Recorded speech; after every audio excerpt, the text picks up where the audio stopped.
Tubuhnya menyentuhku pelan, merabah-rabah seluruh tubuhku. Suaranya berat, tubuhnya panas, dan nafasku mulai tak teratur. Aku tahu, ini seharusnya tak boleh. Tapi saat dia membisik pelan di telingaku, "Bu," tubuhku justru menyerah. Dan ranjang itu jadi saksi nafsu yang tak tertahankan antara aku dan mantan muridku ini. Namaku Naya, usiaku 34 tahun. Aku seorang janda.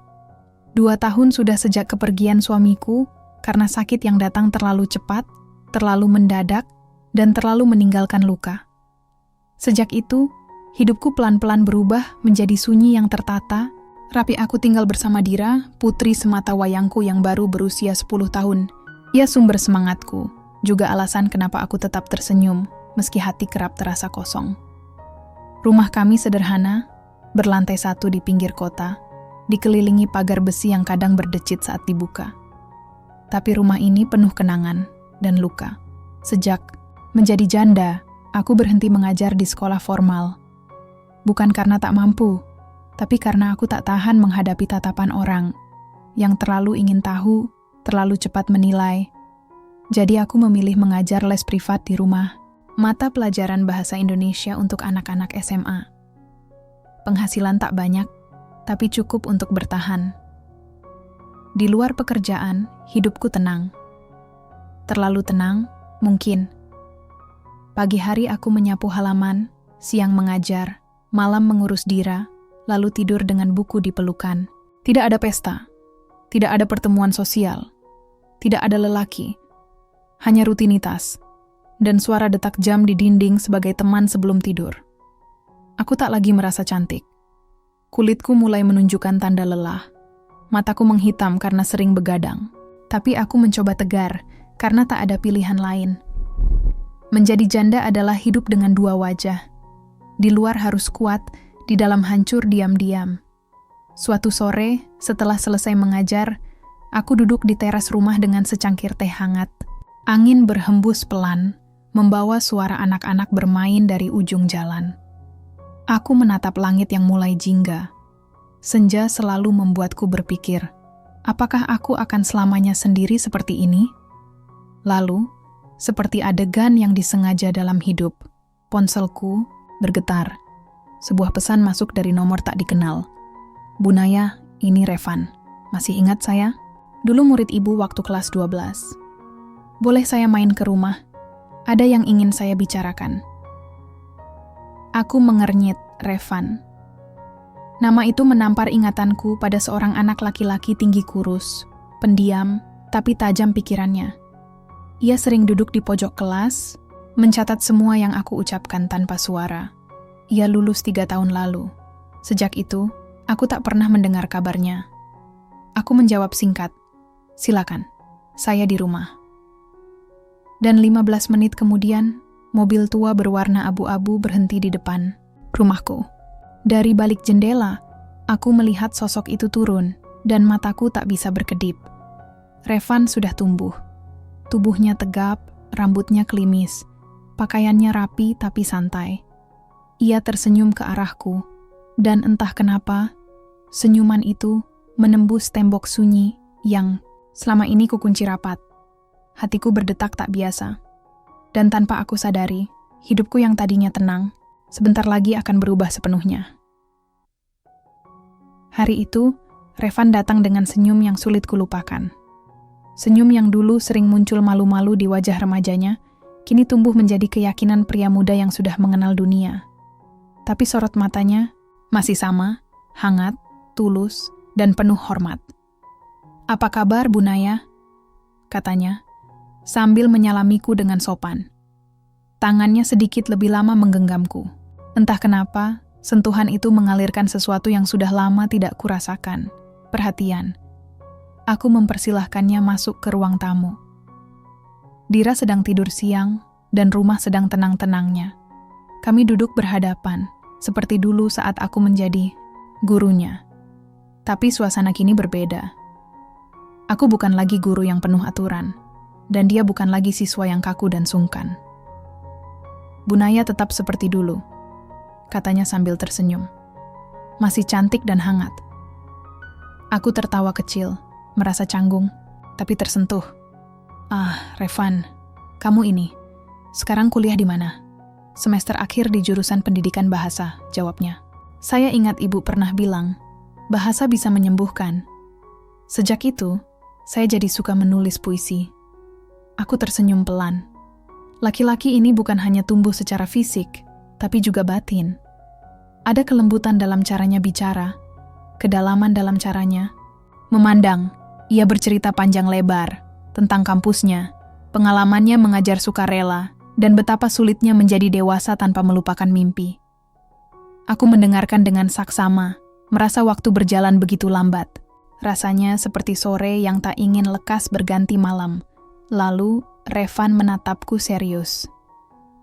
Bu Naya, boleh saya sering main ke sini? Tanyanya. Saya rindu suasana rumah ini.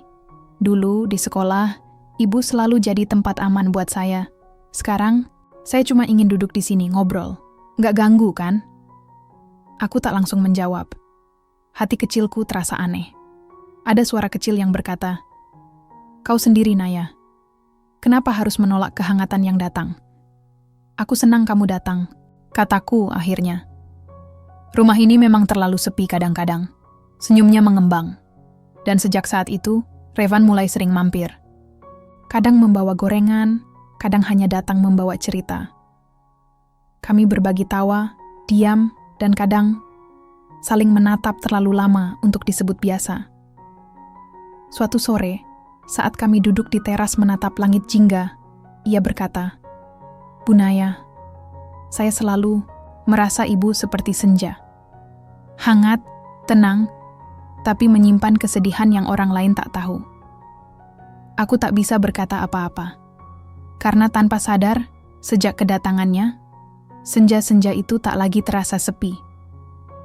Revan datang makin sering, awalnya seminggu sekali, lalu jadi hampir setiap 2 hari sekali. Kadang sore, kadang malam. Aku tak pernah menanyakannya, dan ia pun tak pernah menjelaskan. Tapi setiap kali ia datang, rumah ini terasa lebih hidup. Aku mulai memperhatikan hal-hal kecil tentangnya. Cara ia membuka sandal perlahan di teras, suara langkahnya menuju dapur, caranya menyeduh teh tanpa minta tolong, bahkan posisi duduk favoritnya di sofa, pojok kanan, dekat jendela. Dira pun cepat akrab dengannya. Mereka bermain, kartu, bercanda, dan kadang belajar bersama. Revan sabar mengajari Dira berhitung, kadang menirukan suara kartun yang membuat anakku tertawa hingga terpingkal. Melihat itu semua, hatiku seperti dipeluk perlahan. Hangat, tapi sekaligus takut. Satu malam, Revan datang saat hujan turun deras. Pakaian dan rambutnya basah. Aku buru-buru mengambil handuk dan menyuruhnya masuk.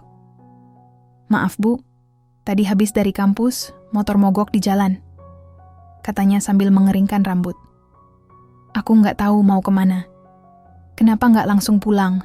Ke kontrakan?" Ia diam sejenak, lalu menatapku. Entah. Kaki ini langsung saja mengarah ke sini. Aku tercekat. Hanya itu. Tak ada pelukan, tak ada kata-kata berlebihan. Tapi tatapan itu membuatku menyadari sesuatu. Revan datang bukan karena tak ada tempat lain, tapi karena hatinya sudah menetap di sini. Malam itu, Revan duduk lebih lama dari biasanya. Setelah Dira tidur, kami hanya berdua di ruang tamu. Hujan di luar turun lembut, dan suara rintiknya seolah menenangkan, tapi menyisakan pertanyaan dalam dada. "Aku sering bertanya-tanya, Bu," katanya pelan. "Kenapa seseorang seperti ibu bisa begitu sendiri?" Aku menoleh padanya, sedikit terkejut. "Apa maksudmu?" "Ibu baik, penyayang, dan kuat. Tapi ada kesepian yang nggak bisa disembunyikan dari mata ibu. Dan aku nggak tahu kenapa aku ingin menghapus rasa sepi itu." Jantungku berdegup cepat. Aku menatapnya, mencari-cari niat tersembunyi, tapi yang kulihat hanya ketulusan. "Revan, aku janda. Aku punya anak. Dan kamu, saya tahu. Dan justru karena saya tahu semua itu, saya memilih datang ke sini." Aku tak bisa membalas. Kata-katanya seperti cahaya kecil yang merambat masuk ke sudut tergelap hatiku. Bukan karena dia berkata manis, tapi karena dia tahu kapan harus jujur. Beberapa menit kami hanya diam. Tapi itu bukan diam yang dingin. Justru sebaliknya, diam yang menyatukan dua hati yang mulai terhubung tanpa perlu banyak suara. Malam itu, setelah ia pamit pulang, aku berdiri lama di depan jendela, menatap tetes hujan yang menuruni kaca. Lalu aku menyentuh dadaku sendiri. Ada sesuatu yang berdenyut hangat. Sesuatu yang lama kupikir telah mati. Dan untuk pertama kalinya setelah bertahun-tahun, aku tidur dengan senyum di wajah. Tapi jauh di dalam hati aku tahu, ini bukan sekadar senyum biasa. Ini awal dari sesuatu yang indah, dan mungkin juga rumit. Hujan deras kembali turun malam itu, persis seperti malam saat Revan datang dalam keadaan basah kuyup. Tapi kali ini, suasananya berbeda. Langit tampak lebih gelap dari biasanya, dan udara malam terasa lebih dingin. Aku baru saja menyelimutkan Dira yang sudah tertidur lelap, lalu mematikan lampu di ruang tengah. Jam di dinding menunjukkan pukul 11 malam. Aku berniat tidur lebih awal malam itu, mencoba memutus alur pikiranku yang akhir-akhir ini terlalu sering mengarah ke satu nama, Revan. Tapi ketika aku baru saja memejamkan mata, ketukan terdengar dari pintu depan. Tok, tok, tok, pelan, tapi jelas. Teratur, tapi membuat bulu kudukku meremang. Aku bangkit, berjalan pelan ke arah pintu. Dalam hati bertanya-tanya, siapa yang datang malam-malam begini? Tetangga? Atau seseorang dalam bahaya? Aku membuka pintu perlahan. Dan di sanalah dia, Revan, berdiri di balik rintik hujan yang jatuh seperti tirai bening di antara kami. Rambutnya basah, jaketnya menempel di tubuh, dan wajahnya terlihat lelah tapi penuh emosi. Revan, kenapa kamu di sini? Tanyaku, kaget. Ia tak langsung menjawab. Ia hanya menatapku dalam diam, tatapan yang tak pernah kulihat sebelumnya. Ada beban berat di sana, seolah ia menahan sesuatu yang sudah terlalu lama ingin dia lepaskan. Aku butuh bicara, ucapnya akhirnya. Aku mempersilahkannya masuk tanpa tanya lebih lanjut. Kusodorkan handuk kecil dan secangkir teh hangat. Kami duduk di ruang tamu dalam cahaya lampu temaram, hanya ditemani suara hujan dan jam dinding yang terus berdetak. Ada apa, Revan? Ia menunduk, menghela napas panjang. Lalu dengan suara rendah, ia berkata, aku habis bertengkar hebat dengan ibuku, tentang jalan hidupku, tentang perempuan, yang katanya tak pantas untukku. Aku tak paham sepenuhnya, tapi aku tahu kalimat itu mengarah ke sesuatu yang sensitif. Perempuan? Tanyaku pelan. Walau dalam hati aku sudah tahu kemana arah pembicaraan ini. Iya, jawabnya pelan. Ibuku tahu aku sering ke sini. Dia tahu aku dekat dengan ibu. Dan dia menganggap hubungan seperti ini akan merusak masa depanku. Aku terdiam. Jantungku berdetak keras. Ini pertama kalinya hubungan kami disebut dengan kata yang begitu gamblang. Hubungan. Revan. Kita belum ke arah itu, kataku, mencoba meredakan perasaan sendiri. Kamu masih muda. Aku punya masa lalu, anak, beban hidup. Mungkin ibumu benar. Tapi ia langsung menatapku dengan mata yang begitu sungguh-sungguh. Bu Naya, aku nggak peduli status. Aku tahu ini mungkin salah waktu. Tapi setiap kali aku datang ke sini, aku merasa tenang. Seperti akhirnya aku bisa pulang. Aku menggigit bibir. Kalimat itu menusuk, bukan karena menyakitkan, tapi karena aku merasakannya juga. Tapi aku terlalu takut mengakuinya. Dan malam itu, kami duduk dalam diam yang sama seperti malam-malam sebelumnya. Tapi dengan jarak yang terasa semakin tipis. Udara hangat, tubuh dekat, dan batas mulai kabur. Tidak ada yang kami lakukan malam itu selain saling menatap dan mencoba menahan apa yang perlahan-lahan tumbuh dari sunyi yang lama kami pelihara. Dan dalam hati kecilku, aku tahu konflik sudah dimulai Sudah 3 hari sejak Revan datang tengah malam dalam keadaan basah dan gelisah itu. Sejak malam itu pula, pikiranku tak pernah benar-benar tenang. Setiap kali aku memejamkan mata, kalimatnya kembali terngiang. Setiap kali aku datang ke sini, aku merasa tenang. Seperti akhirnya aku bisa pulang. Kalimat yang seharusnya bisa membuatku bahagia, justru membuatku takut. Aku mulai menjaga jarak, walau hatiku justru ingin mendekat. Revan tetap datang, tetap membawa gorengan kesukaanku dan buku cerita untuk Dira. Tapi aku lebih banyak diam, menyibukkan diri di dapur atau pura-pura tertidur lebih awal. Dan rupanya, bukan hanya aku yang menyadarinya. "Bu," kata Dira suatu sore, saat kami duduk di teras. Aku menoleh, tersenyum. "Ya, sayang. Kenapa akhir-akhir ini ibu kalau Kak Revan datang, kayak nggak senang?" Pertanyaan polos itu membuatku tercekat. Dira belum genap 6 tahun, tapi kepekaannya selalu mengejutkanku. Aku menarik napas pelan. "Ibu senang kok, cuma kadang ibu lagi capek. Dulu ibu selalu duduk lama sama Kak Revan. Sekarang ibu sembunyi di dapur." Aku menatap mata anakku yang bulat itu. Tak ada tuduhan, hanya rasa ingin tahu yang tulus. Tapi hatiku terasa digigit dari dalam. Dira bisa melihat apa yang sedang coba aku tutupi. Malam harinya, Revan kembali datang. Ia mengetuk pintu dengan pelan, seperti takut menggangguku. Ketika ku buka pintu, ia tersenyum kecil. Senyum yang entah kenapa terasa lebih hati-hati. "Kak Revan, main ya?" seru Dira dari ruang tengah. "Main sebentar aja." "Ya," jawab Revan, menatapku sejenak. Kami duduk di ruang tamu, sementara Dira sibuk menyusun puzzle. Aku sibuk membuatkan teh. Kegiatan yang biasanya terasa hangat, kini terasa kikuk. "Aku mengganggu ya?" tanyanya tiba-tiba. Aku menoleh. "Enggak, Revan. Hanya saja, aku lagi butuh waktu." Ia mengangguk pelan. "Waktu untuk menjauhiku?" Pertanyaannya jujur, tapi membuatku gamang. Aku duduk perlahan, mencoba memilih kata. "Revan, aku takut. Kamu tahu, hubungan seperti ini, apapun ini, pasti dilihat aneh. Aku nggak mau kamu menyesal suatu hari nanti. Kenapa harus takut pada sesuatu yang buat kita merasa hidup lagi?" Balasnya pelan. "Aku nggak pernah merasa seutuh ini. Sejak lama."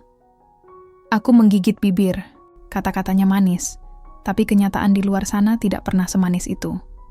Dan aku, sebagai ibu, sebagai janda, tahu betul. Kebahagiaan bisa datang kapan saja, tapi selalu ada harga yang harus dibayar untuk mempertahankannya.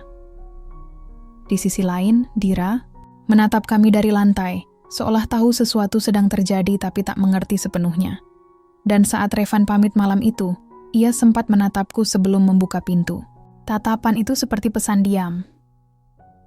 "Kalau kamu menutup pintu, aku akan pergi. Tapi kalau sedikit saja kamu membiarkannya terbuka, aku akan tetap menunggu." Pintu tertutup perlahan. Tapi hatiku belum menutup apapun. Hanya menggantungkan semuanya di udara. Pagi itu aku sedang menyapu halaman saat 2 ibu tetangga berjalan melintasi depan rumahku. Mereka tampak tak sadar aku mendengar, atau mungkin memang sengaja membiarkanku mendengar. Janda itu makin sering kedatangan laki-laki muda. "Ya, yang masih kuliah itu. Astaga, beda umur jauh banget.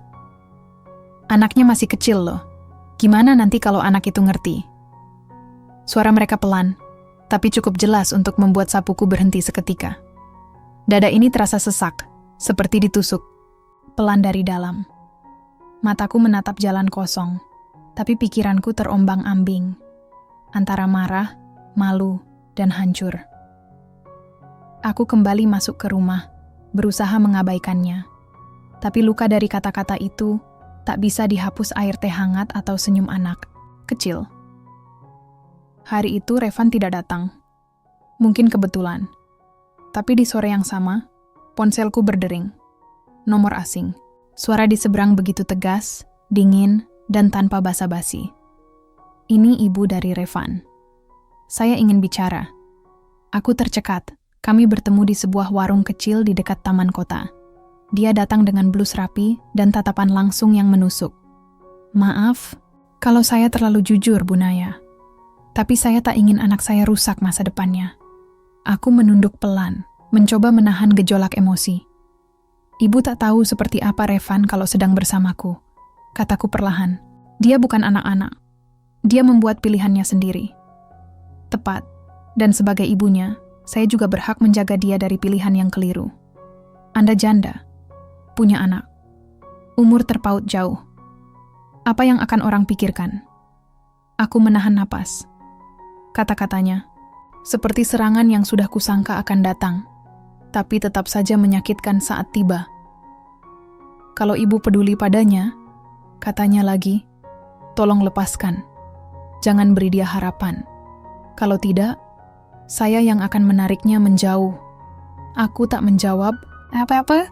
Aku hanya menatap meja kayu di depanku, dan untuk pertama kalinya dalam waktu yang lama, aku merasa seperti perempuan yang terlalu berani bermimpi. Malamnya Revan datang, tapi kali ini dia tak membawa gorengan, tak membawa senyum juga. Wajahnya gelap, matanya merah, entah karena marah atau menangis. Ia duduk tanpa bicara, hanya memandangiku lama. Aku tahu ibu datang ke kamu, katanya pelan. Aku mengangguk. Dia ibumu, Revan. Dia berhak khawatir. Dan kamu? Tanyanya.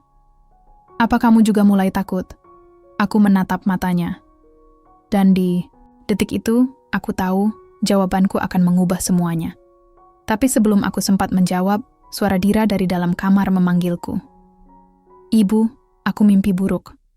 Aku berdiri, berbalik, dan meninggalkan Revan yang masih duduk sendiri. Malam itu, aku tidak kembali ke ruang tamu, dan Revan pergi tanpa pamit. Sudah 3 hari sejak malam itu. 3 hari sejak Revan duduk di ruang tamu dengan wajah marah dan terluka. Lalu pergi tanpa pamit. Dan hingga hari ini, ia tak kembali. Biasanya Revan akan setidaknya mengirim pesan. Sekadar menanyakan kabar Dira, atau menuliskan 1-2 kata singkat, hati-hati hujan. Tapi kini, layar ponselku kosong. Tak ada notifikasi, tak ada panggilan, tak terjawab. Seperti dia benar-benar menghilang. Awalnya aku mencoba meyakinkan diriku sendiri. Mungkin dia butuh waktu. Mungkin dia sedang menyendiri. Tapi semakin hari, rasa itu berubah menjadi cemas. Lalu perlahan menjadi kehilangan. Aku mencoba bertanya ke teman-teman kampusnya. Salah satu kenalan berkata, terakhir dia masuk kuliah hari Senin. Setelah itu, nggak kelihatan lagi. Bahkan dosen sampai nanya-nanya. Pikiranku langsung dipenuhi kemungkinan buruk. Apakah ibunya benar-benar menariknya pergi? Atau apakah ia sendiri memilih untuk menjauhiku sepenuhnya? Dira mulai bertanya juga. Kak Revan kemana, Bu? Kok nggak datang lagi? Dia marah, ya? Aku hanya bisa memeluk anakku dan berkata, enggak, sayang. Kak Revan cuma lagi sibuk. Padahal aku sendiri tak yakin pada jawabanku. Malam kelima, aku duduk sendiri di teras, menatap langit gelap yang tak memberi petunjuk. Di tanganku ada ponsel. Jempolku berkali-kali membuka kontak bernama Revan, hanya untuk menatap namanya, dan tak punya keberanian untuk mengetik apapun. Namun akhirnya, aku menyerah. Aku mengetik 1 kalimat. Kamu baik-baik saja, Revan? Kukirim checklist 1. Tak kunjung 2. Hati ini seperti diremas. Aku mencoba tidur malam itu, tapi hanya memelototi langit-langit kamar. Setiap bunyi dari luar membuatku duduk dan menoleh ke arah pintu. Tapi tidak ada siapa-siapa. Bukan Revan. Bukan siapapun. Dan tepat, pukul 2.17 dini hari, ponselku bergetar. Bukan pesan, tapi sebuah panggilan video.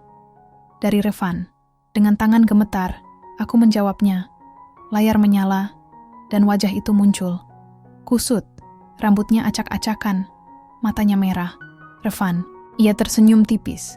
Suara seraknya langsung menyelusup ke dadaku. Aku kangen, Bu.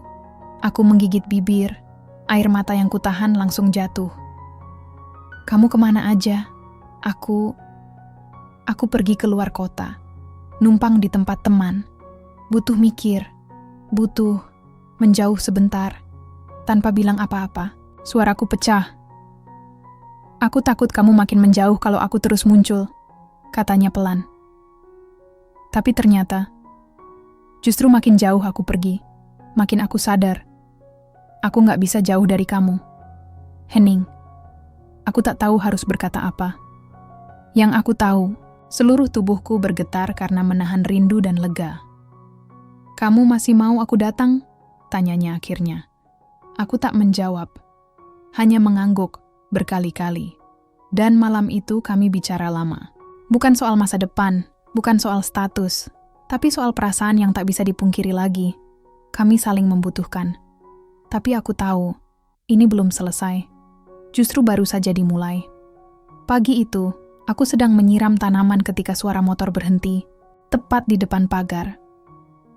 Aku menoleh, dan di sana berdiri Revan, dengan jaket lusuh dan ransel, yang tampaknya sudah menempuh perjalanan jauh. Wajahnya lelah, tapi matanya berbinar. Senyumnya, bukan lagi senyum anak kuliahan yang suka menggoda, sambil membawa gorengan. Tapi senyum seorang pria yang baru saja memilih arah hidupnya sendiri dan tahu pasti siapa yang ingin ia tuju. Aku berdiri terpaku. Hatiku berdetak kencang. Bukan karena canggung, tapi karena perasaan yang sudah tak bisa kusembunyikan lagi. "Boleh masuk?" tanyanya. Seperti dulu, aku membuka pagar perlahan. "Aku kira kamu bakal lama di luar kota." Aku kira juga. Tapi tiap malam di sana, aku selalu mikirin kamu. Rumah ini. Dira. Senyummu. Aku nyerah. Aku mau pulang. Kata-kata itu membuat sesuatu di dalam diriku runtuh pelan-pelan. Semua tembok yang kubangun agar tak larut dalam perasaan, roboh begitu saja. Dira berteriak riang dari dalam, "Kak Revan," lalu memeluk kakinya erat. Revan tertawa, mengelus, kepala kecil itu seperti biasa. Tapi kali ini, aku melihat cara pandangnya berbeda. Ia tidak lagi melihat kami sebagai tempat singgah, tapi sebagai rumah. Kami duduk bertiga di ruang tamu. Untuk pertama kalinya dalam beberapa hari, rumah ini terasa hangat lagi. Revan bercerita soal perjalanan singkatnya, soal tidur di sofa teman, dan bagaimana ia akhirnya menyadari sesuatu yang selama ini ia abaikan. "Aku capek hidup dengan standar orang lain, Bu. Aku cuma mau hidup dengan jujur. Dan kejujuranku ada di sini." Aku menatap matanya lama, lalu berkata pelan, "Revan, kamu yakin? Ini bukan jalan mudah. Akan banyak yang menentang. Aku lebih takut kehilangan kamu," katanya cepat. Jauh lebih dari takut sama omongan orang. Henning mengisi ruang. Dira sudah tertidur di pangkuanku. Revan duduk lebih dekat, menatapku tanpa ragu. Ia tak menyentuhku, tapi jarak di antara, kami seperti menguap.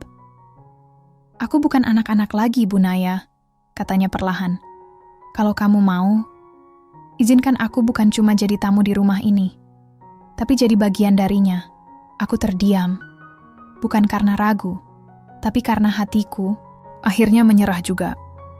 Malam itu, setelah menidurkan Dira, kami duduk berdua di teras, tak banyak kata, hanya tatapan yang mengalun pelan, dan pelan-pelan kami menghapus batas yang dulu sempat kami pertahankan. Tapi aku tahu, setelah ini, bukan hanya bisik-bisik tetangga yang akan datang, tapi juga pilihan-pilihan besar yang akan menguji seberapa kuat kami berani melangkah bersama. Sudah hampir 2 minggu sejak Revan kembali dan menetap di kota ini. Tapi hubunganku dengannya terasa seperti sebuah rahasia kecil yang indah, yang kami sembunyikan dari dunia luar. Kami tidak pernah benar-benar membicarakan kemana arah ini akan berjalan. Tapi kami terus melangkah, seolah tahu tujuannya sama, bersama. Hari itu Revan mengajakku bertemu dengan 2 sahabat lamanya. "Cuma ngopi-ngopi santai kok," katanya ringan. "Aku mau kamu kenal sama teman-teman deketku. Mereka penting buatku." Aku ragu, tapi ia menggenggam tanganku dengan hangat. "Mereka bakal suka kamu, serius." Sore itu, kami bertemu di sebuah kafe kecil di pinggiran kota. Saat masuk, dua pria muda seusia Revan sudah duduk di pojok ruangan, tertawa sambil memainkan HP. Begitu melihat Revan datang, mereka berdiri dan memeluknya. Lalu mata mereka beralih padaku. Sejenak, hening. Tatapan mereka bukan kasar, tapi jelas menyiratkan satu hal. Rasa heran. Ini? Tanya salah satu dari mereka sambil melirik cepat padaku. Iya. Ini Bu, ini Naya. Revan menggenggam tanganku seolah ingin memberi sinyal. Aku serius. Kami duduk. Mereka mulai mengobrol seperti biasa. Tentang kampus, tentang rencana bisnis kecil-kecilan mereka, bahkan tentang cewek-cewek yang mereka kenal. Aku mencoba ikut tertawa, menyelipkan komentar kecil. Tapi di dalam dada, aku merasa tidak di tempat yang sama. Setiap kali mereka tertawa keras, aku merasa asing. Setiap kali mereka melontarkan candaan yang kubilang anak muda banget, aku cuma bisa tersenyum canggung. Dan saat salah satunya berkata, "Revan, lu beneran serius sama Mbak Naya? Maksud gua, dia kan udah punya anak, ya kan?" Aku tak bisa menyembunyikan wajahku yang memucat. Revan menatap temannya tajam. "Iya, gue serius. Kenapa?" Temannya buru-buru mengangkat tangan. "Sorry, bukan maksud apa-apa. Cuma, ya, lu tahu sendiri. Susah nanti diterima orang tua atau lingkungan. Bukan karena dia, tapi ya, dunia lu sama dunia dia beda banget." "Van," aku duduk diam, bahkan tak bisa minum kopi yang sudah dingin di depanku. Setelah pertemuan itu, sepanjang jalan pulang kami tak banyak bicara. Tapi saat tiba di depan rumahku, Revan menghentikan motor dan membuka helmnya. "Aku tahu kamu nggak nyaman tadi," katanya pelan. "Maaf, ya." Aku menggeleng. "Bukan salahmu. Memang dunia kamu dan dunia aku beda, Revan. Aku nggak bisa nongkrong sambil ketawa lepas kayak mereka. Aku ibu. Aku janda. Aku sudah melewati badai yang belum tentu mereka pahami." Revan menatapku lama, lalu berkata lirih, "Dan itu justru alasan kenapa aku jatuh cinta sama kamu." Hatiku mencelos. Tapi bersamaan dengan itu, muncul keraguan baru. Bukan tentang perasaan Revan, tapi tentang aku sendiri. Bisakah aku bertahan di dunianya? Atau selama ini, aku hanya jadi pelarian yang membuatnya merasa berbeda? Malam itu, aku menangis pelan di balik pintu kamar. Bukan karena Revan menyakitiku, tapi karena aku takut hubungan ini terlalu indah untuk benar-benar bisa bertahan. Pagi itu, aku berdiri lama di depan cermin. Kulit wajahku yang mulai menunjukkan garis-garis halus. Mata yang lelah karena terlalu banyak menangis diam-diam. Rambut yang tak lagi selebat dulu.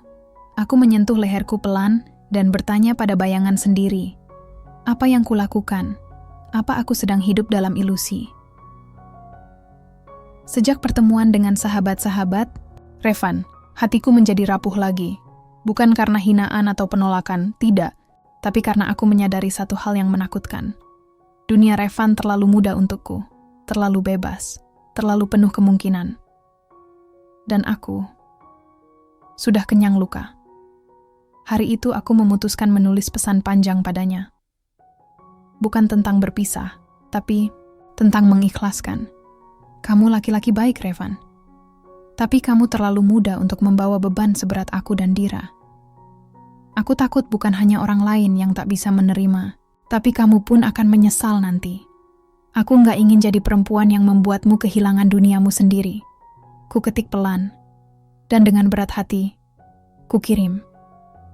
Beberapa menit kemudian, ponselku berdering. Revan menelepon, tapi aku tak menjawab. 10 menit kemudian, bel rumahku berbunyi. Dengan jantung berdebar, aku membuka pintu, dan di sana, Revan berdiri. Dengan setangkai bunga liar dan mata yang nyaris basah. "Aku tahu kamu mau menjauh lagi," katanya tanpa basa-basi. Aku membuka mulut, tapi ia mengangkat tangannya, menghentikan. "Aku nggak datang untuk mendebat kamu, Naya.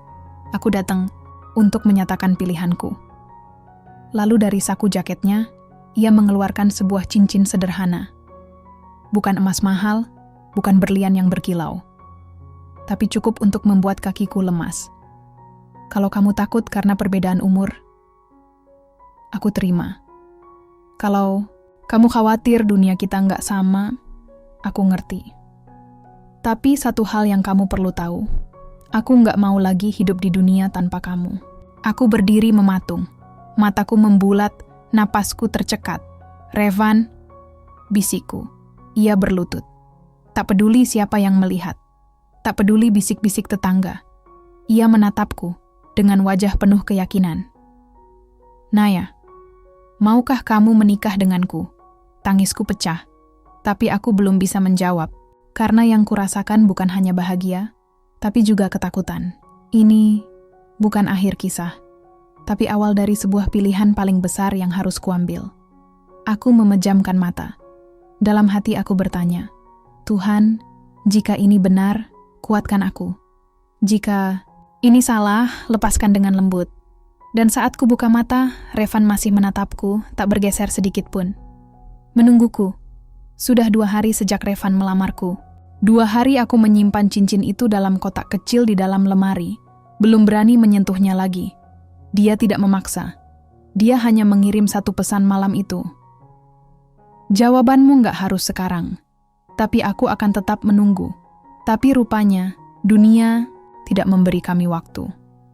Pagi itu, aku sedang mengantar Dira ke sekolah. Ketika 2 ibu-ibu di ujung gang menyapaku dengan senyum yang aneh. Wah, Bu Naya, dengar-dengar, udah dilamar ya? Sama anak kuliahan katanya. Iya tuh, ganteng banget ya si Revan itu. Muda. Aku hanya bisa tersenyum kaku, menahan detak jantung yang tiba-tiba kacau. Aku tidak pernah bercerita pada siapa-siapa. Jadi siapa yang membocorkan? Jawabannya datang sore harinya. Revan datang ke rumah dengan wajah tegang. Bu, Mama tahu. Aku menatapnya lama. Kamu cerita? Bukan aku. Teman kampusku, yang waktu itu kita ketemu di kafe, ngomong ke orang. Dan entah gimana, berita itu sampai ke Mama. Aku menghela napas panjang. Apa dia bilang sesuatu? Revan mengangguk. Dia minta aku pulang.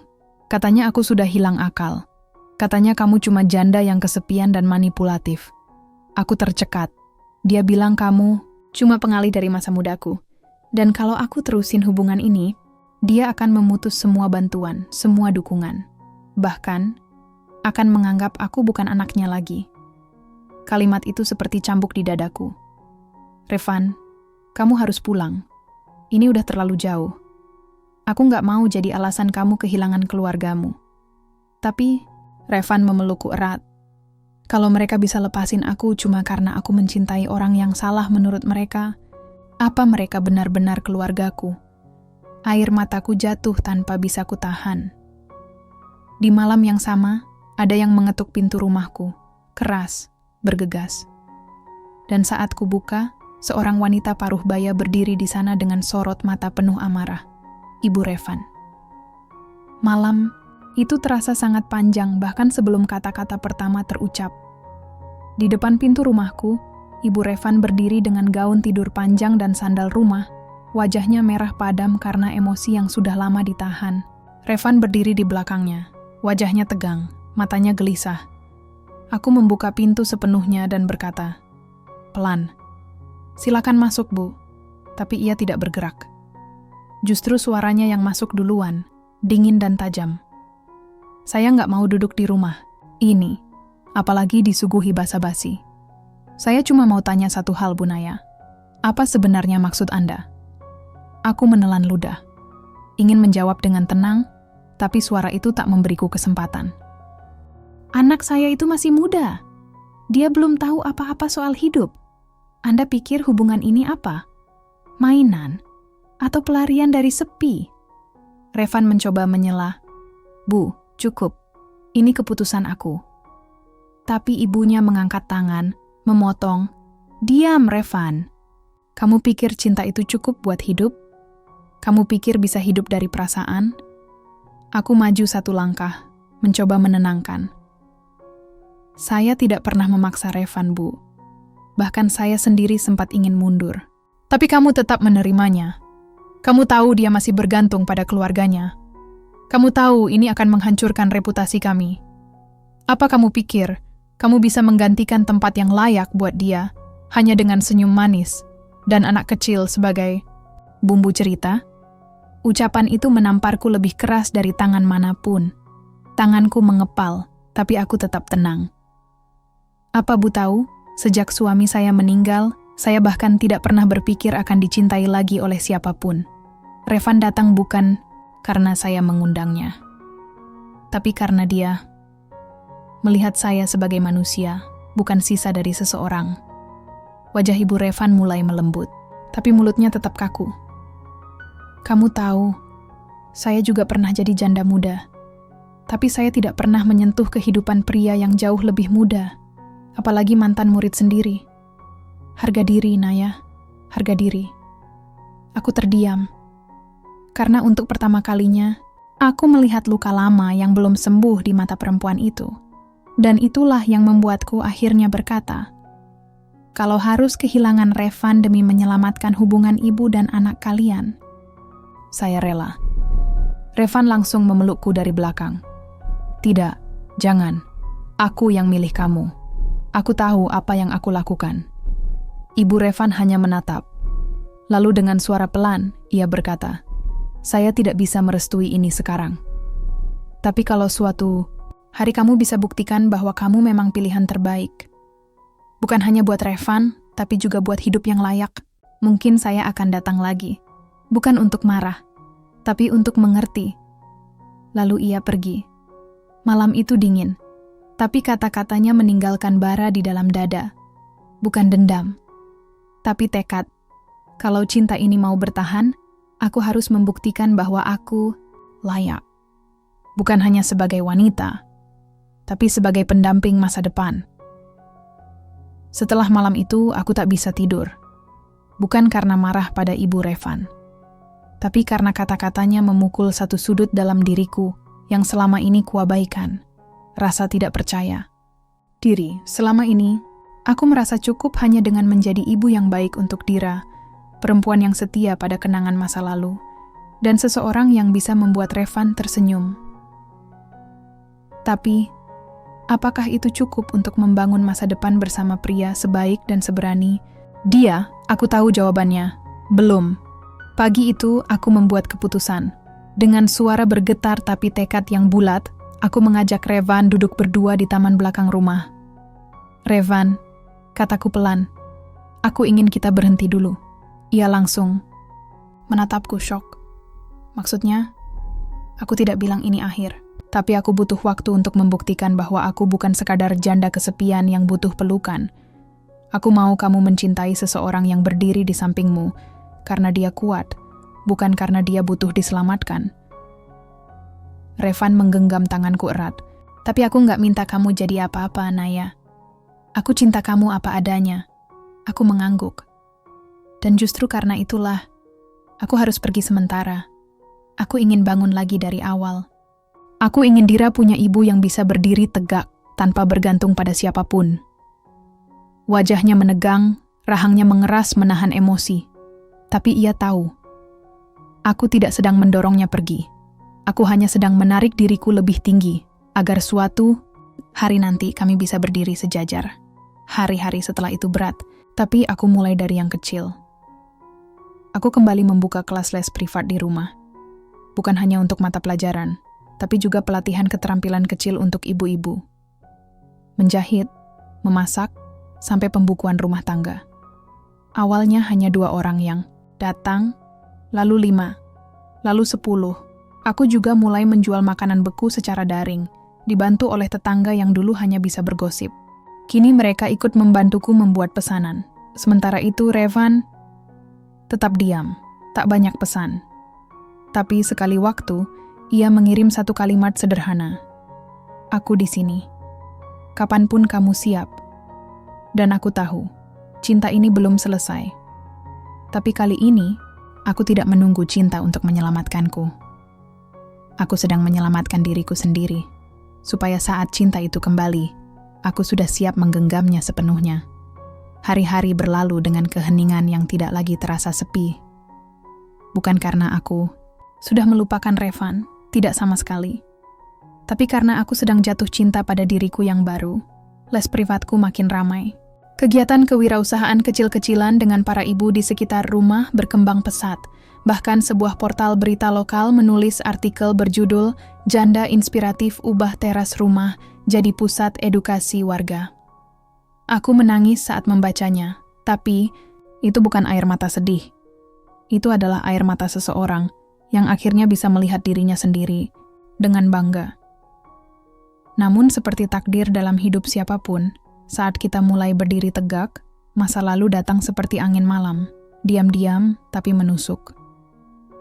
Suatu pagi, saat aku membuka pesan masuk di akun bisnis kuliner daring, ada nama yang membuat jantungku hampir berhenti. Rizal. Mantan kekasihku sebelum aku menikah dulu. Lelaki yang dulu meninggalkanku tanpa alasan, dan kabarnya pindah ke luar negeri. Pesannya singkat. Naya, aku lihat usahamu luar biasa. Aku sedang cari mitra untuk investasi. Kecil di bidang edukasi komunitas. Boleh kita ketemu? Duniaku sejenak hening, aku tak langsung jawab. Tapi rasa ingin tahu dan luka yang pernah ada menggiringku untuk akhirnya menyetujui pertemuan itu. Hanya sebagai rekan bisnis, ku bilang. Kami bertemu di sebuah kafe sore hari. Ia terlihat lebih dewasa, lebih rapi, tapi masih dengan senyum teduh yang dulu pernah membuatku jatuh cinta.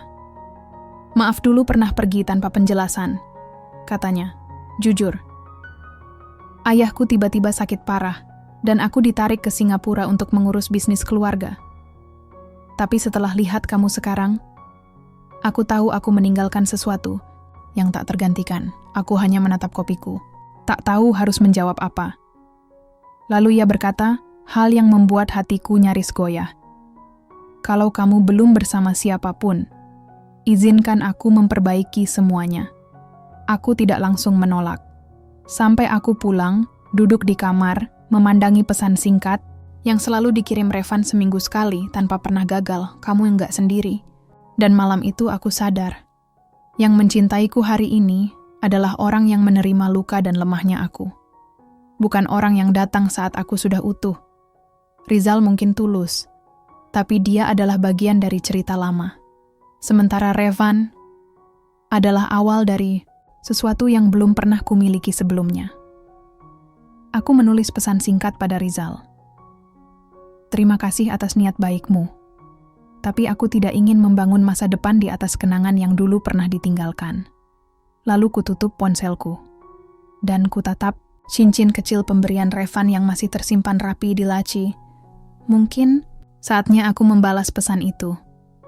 Pagi itu aku bangun dengan perasaan berbeda. Langit terasa lebih cerah, udara terasa lebih lembut, dan dadaku terasa penuh harapan. Setelah semua yang terjadi, setelah luka, perjuangan, air mata, dan bangkit lagi, dari nol, aku akhirnya siap. Siap kembali pada cinta yang tak pernah pergi. Siap menatap mata Revan dan bilang, aku mau kita lanjutkan. Aku ambil cincin dari laci yang selama ini hanya kusentuh dalam diam. Kali ini, kuletakkan di jari manisku. Rasanya pas. Bukan karena ukuran, tapi karena waktunya sudah tepat. Aku membuka ponsel, membuka percakapan yang sudah beberapa minggu terakhir hanya satu arah. Pesan dari Revan tak pernah kubalas. Kutatap kalimat terakhirnya. Aku di sini. Kapanpun kamu siap. Jari-jariku gemetar saat membalasnya. Aku siap, Revan. Terima kasih sudah menunggu. Pesan terkirim, dan aku menunggu. 5 menit. 10 menit. 30. Tidak ada centang 2. Tidak ada notifikasi dibaca. Aku mulai gelisah. Aku kirim pesan. Kedua, Revan. Kamu di mana? Masih tidak ada balasan. Sore harinya, aku menelpon. Nomornya tidak aktif. Aku menunggu sampai malam. Lalu esoknya. Lalu 2 hari berikutnya. Rasanya seperti berjalan di ujung jembatan yang tiba-tiba ambruk. Seolah Tuhan sedang menguji. Sudah siap kamu mencintai? Maka hadapilah kemungkinan ditinggal. Akhirnya aku memberanikan diri menghubungi temannya, yang dulu pernah datang ke rumah, jawabannya membuat jantungku jatuh. Revan, cuti kuliah. Dia mendadak berangkat keluar kota sejak seminggu lalu. Katanya mau menjauh sebentar, tapi dia nggak cerita apapun ke aku. Maaf Kak Naya, saya juga bingung. Aku menutup telepon dengan tangan gemetar. Semuanya sunyi. Tepat saat aku membuka hatiku, Revan justru pergi. Tanpa pesan, tanpa jejak. Malam itu aku duduk di tepi tempat tidur, menggenggam cincin yang tadi pagi terasa penuh harapan. Kini terasa seperti lingkar kesepian yang membelenggu. Tapi entah kenapa, untuk pertama kalinya, aku tidak menangis. Karena aku tahu, kalau cinta ini benar, ia akan kembali. Kalaupun tidak, aku sudah berdiri cukup kuat untuk tetap melangkah. 3. Minggu. Sudah 3 minggu sejak pesanku terkirim, dan tak pernah dibalas. 3 minggu sejak harapanku tumbuh, hanya untuk dijatuhkan oleh diam yang tak bisa kujelaskan. 3 minggu sejak Revan menghilang. Aku tahu orang bisa berubah pikiran, tapi bukan seperti ini. Revan bukan laki-laki pengecut. Dia adalah orang yang menjemputku saat aku paling rapuh, yang menunggu dalam sabar, yang mencintaiku saat aku bahkan belum mencintai diri sendiri. Jadi aku harus tahu apa yang sebenarnya terjadi.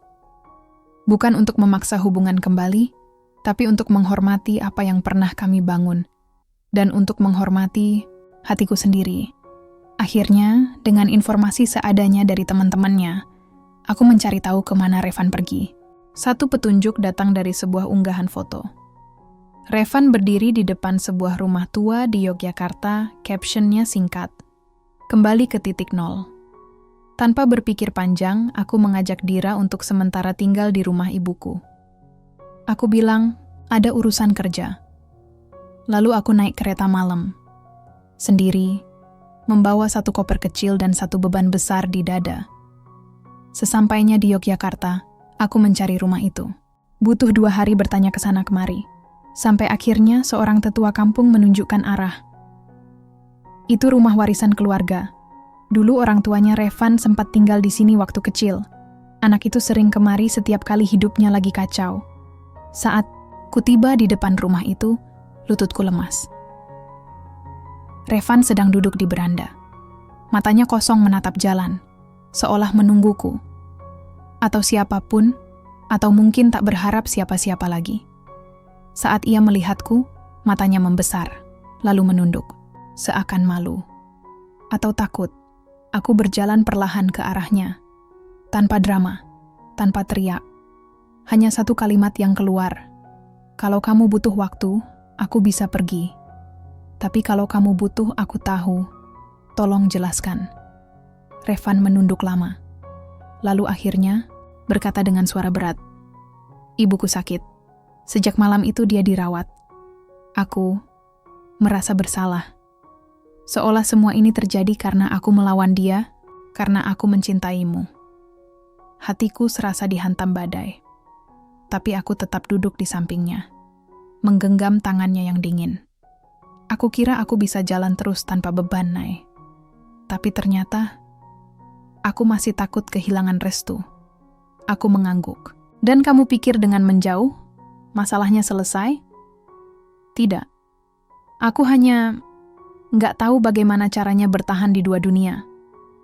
Lalu aku berkata, tanpa paksaan, tapi penuh keyakinan. Kita nggak harus langsung ambil keputusan, tapi jangan menjauh diam-diam lagi. Kita sudah terlalu jauh untuk saling meninggalkan tanpa kata. Revan menatapku, dan untuk pertama kalinya, air mata jatuh dari matanya sendiri. Malam itu, kami tidak bicara banyak, tapi kami duduk berdua sampai pagi di beranda rumah tua, menatap matahari yang perlahan naik dari balik pepohonan. Dan aku tahu, cinta ini belum mati, tapi memang masih butuh diperjuangkan. 2 hari setelah kami bertemu kembali di Yogyakarta, Revan mengajakku pulang ke Jakarta. Ia sudah siap, katanya. Bukan karena semua sudah tenang, tapi karena diam tidak pernah menyelesaikan apapun. Sepanjang perjalanan, Aku hanya menggenggam tangannya. Tak banyak kata. Hanya napas kami yang saling bertukar ketenangan. Sesampainya di rumah sakit, aku melihat sosok yang selama ini menghantui pikiranku. Ibu Revan. Wajahnya jauh berbeda dari terakhir. Kali kulihat, pucat, kurus, matanya terpejam, tubuhnya lemah terbaring di ranjang. Selang infus menempel di tangannya. Revan berdiri kaku di sisi ranjang. Tangannya gemetar saat hendak menyentuh bahu ibunya. Aku takut dia sadar dan marah karena aku bawa kamu ke sini, bisiknya padaku. Tapi aku mendekat, dan dengan lembut, aku menggenggam tangan Revan. Kita di sini bukan untuk membuktikan siapa benar. Kita datang karena kamu anaknya, dan karena aku mencintai kamu, apapun kondisinya. Saat itu, perlahan, Ibu Revan membuka matanya. Lemah, tapi sadar. Matanya menatap kami, lalu berpindah ke tangan kami yang saling menggenggam. Ia tak berkata apa-apa, hanya diam. Tapi dari diam itu aku membaca 1000 hal. Rasa sakit, rasa takut kehilangan, dan juga sedikit, hanya sedikit, penerimaan. Revan duduk di sisi ranjang. Suaranya pelan bergetar, Bu. Maaf aku pergi diam-diam. Aku cuma butuh waktu. Dan sekarang aku di sini karena aku sadar aku nggak bisa terus sembunyi. Aku cinta dia, Bu. Dan aku juga cinta Ibu. Aku cuma ingin dua cinta itu bisa saling menghormati. Hening beberapa detik. Lalu perlahan Ibu Revan mengangkat tangannya, melemah tapi jelas, dan menyentuh punggung tanganku. Air mata jatuh di pipiku. Dengan suara nyaris tak terdengar, ia berkata, "Saya cuman ingin kamu bahagia, Van. Kalau perempuan ini yang buat kamu kuat, jangan lepas dia lagi." Aku menutup mulutku, tak bisa berkata apapun. Revan menangis di pangkuan ibunya. Dan aku, untuk pertama kalinya, merasa bukan sebagai janda yang harus membuktikan diri, tapi sebagai perempuan yang dicintai dengan utuh. Malam itu, kami pulang dengan hati ringan. Cinta ini tidak lagi perlu sembunyi, tidak lagi perlu pembenaran. Karena restu yang kami cari, akhirnya diberikan, bukan karena kami sempurna, tapi karena kami bertahan bersama. 3 bulan berlalu sejak hari itu di rumah sakit. 3 bulan yang penuh perawatan, doa, kunjungan, dan malam-malam panjang menunggu hasil pemeriksaan. Ibu Revan perlahan membaik. Tidak sepenuhnya pulih, tapi cukup kuat untuk duduk di teras, membaca buku, dan sesekali ikut mendampingi Revan mengajar daring. Aku sering ikut, bukan karena ingin memantau, tapi karena ternyata aku rindu jadi bagian dari sesuatu yang tumbuh bersama. Di sebuah sore yang sederhana, di halaman belakang rumah tempat Revan biasa menyiram tanaman, ia memanggilku. "Nay," katanya pelan, "kamu tahu nggak? Aku dulu takut banget jatuh cinta sama kamu." Aku tersenyum. "Aku juga. Karena kamu janda?" lanjutnya. "Bukan. Tapi karena kamu terlalu berani." Aku tertawa kecil. Itu gombal atau pengakuan? Lalu ia berlutut. Tanpa kotak cincin. Tanpa musik romantis. Hanya tanah basah dan matahari sore yang hangat. Aku nggak janji bisa kasih hidup yang mewah. Tapi aku bisa janji satu hal. Kalau kamu lelah, kamu boleh berhenti. Tapi jangan jalan sendiri. Biar aku temani, sesulit apapun nanti. Lalu dari sakunya, ia keluarkan cincin kecil yang dulu pernah kubalikan ke laci. Tapi kini, dengan nama kami terukir di bagian dalamnya. Aku tak bisa berkata apa-apa, hanya mengangguk. Dan dalam pelukan itu aku sadar, aku tak lagi berdiri sebagai janda. Tapi sebagai perempuan yang dipilih, bukan karena kasihan, bukan karena butuh, tapi karena cinta. Kami tidak langsung menikah. Kami memilih membangun rumah kecil yang bisa menampung lebih dari sekadar tubuh, tapi juga luka dan harapan yang selama ini kami bawa. Dan saat Ibu Revan ikut memilih kain untuk gaun sederhana pernikahanku, ia berkata, "Kamu bukan orang kedua, Naya. Kamu hadiah yang datang setelah anakku siap mencintai sepenuhnya. Aku menangis malam itu.